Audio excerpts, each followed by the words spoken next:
Hello everyone, it's Jamarl Thomas. Welcome to the Progressive Soapbox.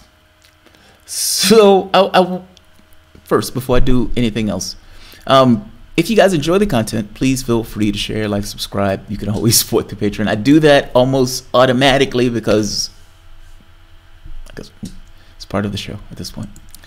Or I should say the reality is working on YouTube.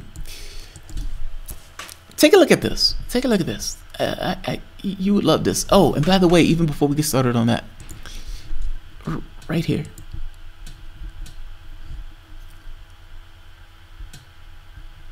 Where is it? Right here. In fact, let's do the show first and let's add these in afterwards.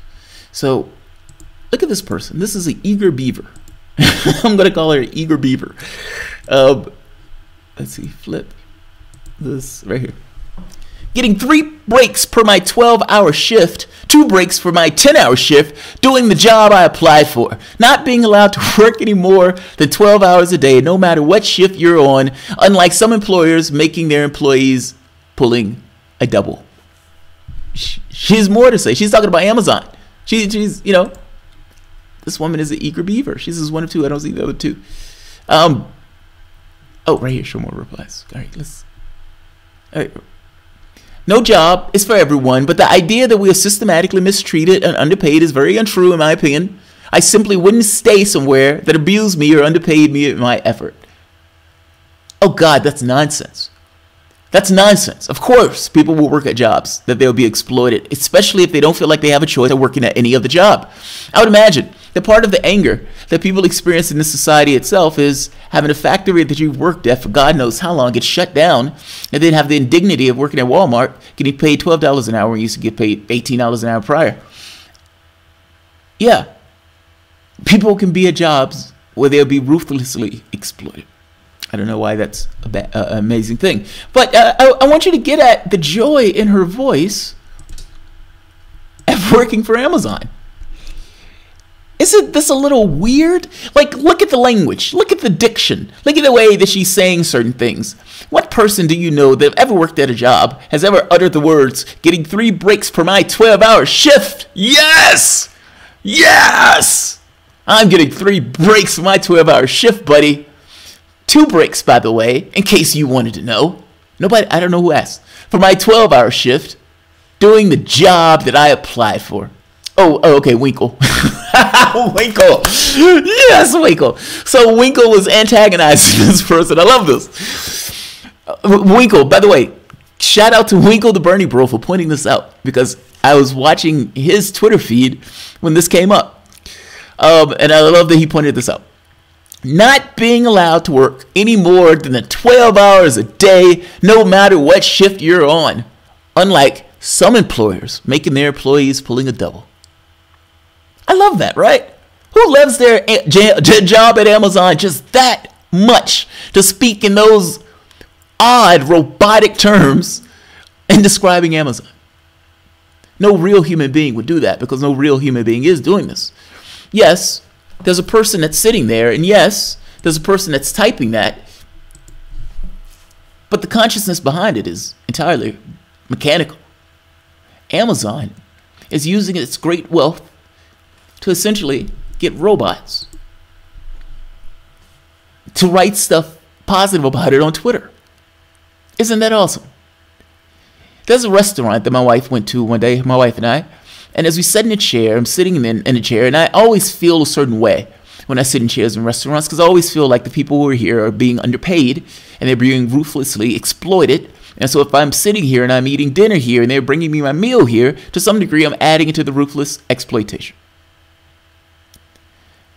The woman comes over and she has on a shirt, and on the shirt it says, "I love my job." Think about that.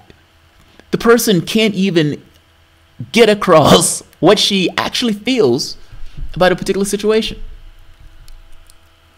And the company has emblazoned on her. I don't care about your voice. You tell those people that you love your job.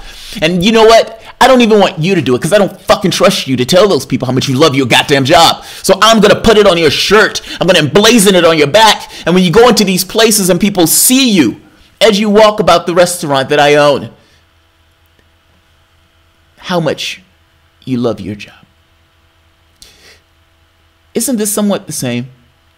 I mean, ultimately, Jeff Bezos has $150 billion, or is worth $150 billion. And Amazon, with all its great wealth that doesn't pay taxes, that to some degree, the only way Jeff Bezos can have $150 billion if there's employees are ruthlessly exploited. I would imagine if you paid those people a decent wage, Jeff Bezos would have $150 billion. Hey, what about $100 billion? Can you get about $100 billion and just making sure your people have a decent fucking paycheck, or that they aren't being ruthlessly exploited in this kind of breaking or brutal labor? If you really had employees that was that happy, you wouldn't have to pay people to do this.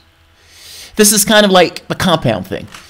If somebody builds a compound, that doesn't make me feel safer because you've had to build a compound. The very act of building the compound gets across that there's a certain amount of danger involved in a situation. If a guy's walking around with a gun, I automatically feel unsafe because that guy's walking around with a gun. Why is that guy? Why does he need a gun?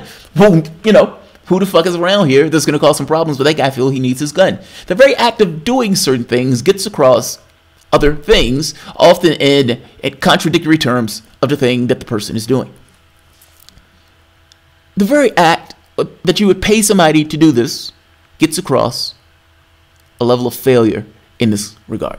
Now, to be fair, it's not failure at all to you. You've maximized your profit. You've brutally exploited your workforce in order to maximize your profit and make this amazing thing, amazing amount of wealth.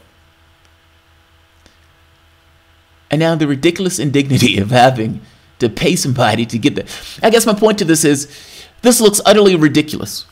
What this woman is saying here makes no sense in human terms. This is utterly absurd. But again, this is a company doing it. It's not a person.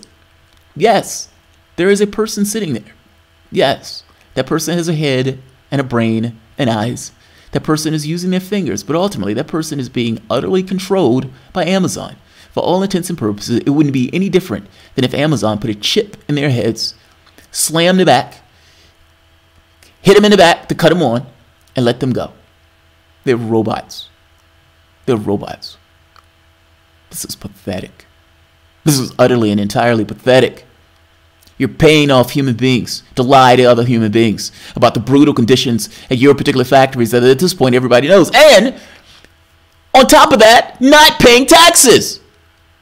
Not paying taxes, not paying your fair share. That's absolutely amazing in and of itself. And because you're brutally exploiting your workforce in such a way, good job on you, you're being a capitalist, good capitalist, your employees have to use government services. Now this is great for you because the government can supplement what you are not paying them in wages.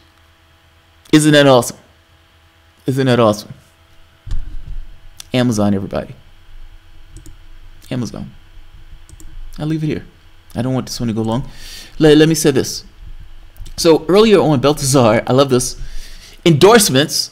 I've literally decided not to vote for someone in my district based on endorsements. I realize I cannot vote for Diane Mitch Bush for Colorado 3, even though Scott Tippin, Republican, Colorado 3, is a GOP clown because she touts an endorsement from Ken fucking Salazar. I love this. You decided to not vote for somebody because they got an endorsement for somebody else. I love this. Let me read this again. I'm sorry. I decided not. In fact, let me see if I can show it somewhere. All right, I have to set the system up. I've literally decided not to vote for someone in my district based on endorsements. I realize I cannot vote for Diane Mitch Bush on Colorado 3, even though Scott Tippin, Republican of Colorado 3, is a GOP clown because she touts an endorsement from Ken fucking Salazar. And Cory Booker. Consider how often Cory Booker gets on his Consider how often Cory Booker gets on his knees to plead for corporations and endorsements. We could call him Cory Booker. Cory Booker. You know the sad part about it? During the time where Obama was in office, and they allowed the cat from Israel, Ben Netanyahu, to come to the office itself. I mean, come to the to Congress and give a speech. all of the other Democrats left. Cory Booker was still sitting there because Cory Booker, lobbyist, the person who was giving Cory Booker a lot of money, was essentially a bigwig Israeli. That's amazing. It's amazing. She was mealy-mouthed to begin with, but touting the fracking king. Oh, I see what you mean. I see what you mean. Damn chat and lagging again. Oh, there's lagging? I'm not seeing lagging, Bob. Yeah, I'm not seeing lagging, Bob.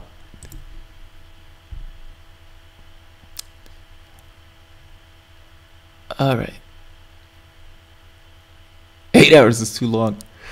All right, I'm going to end this because I have a few more that I want to go through. Corporate troll Misty. Yeah, I know, right? That's so sad. I mean, come on. It's so sad. Oh, yeah, Booker is pathetic. I don't like Booker. I don't like Booker. Balthazar says that was the last straw. That was the last straw. Getting the endorsement was the last straw. Amazon is the worst ever, and yet you fucking rely on it. Isn't that the worst brutality? When you can hate something and still use it. It's like having sex with somebody who you despise, if that makes sense. It's like, oh, come on, I hate you, hate you. Ugh. I'll call you tomorrow. I'll call you tomorrow.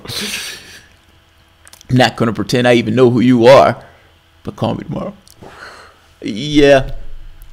All right, guys, I'm going to end this here. This one wasn't meant to be long.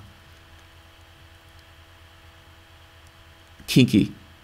That's why I've always worked graveyard shift. People on first and second are just too Donnie and Marie for me. Oh, you want people more real, more authentic. It's one thing to get an endorsement. It's another thing to feel proud because of it. I see. It's like, yes, this person endorsed me. And I'm like, yes, I got this endorsement. It's like, but is that really the endorsement that you want? Like, is that really the person who you want giving you endorsement? There's some people who are radioactive who you don't necessarily want saying your name, let alone giving you an endorsement. Yeah. Yeah.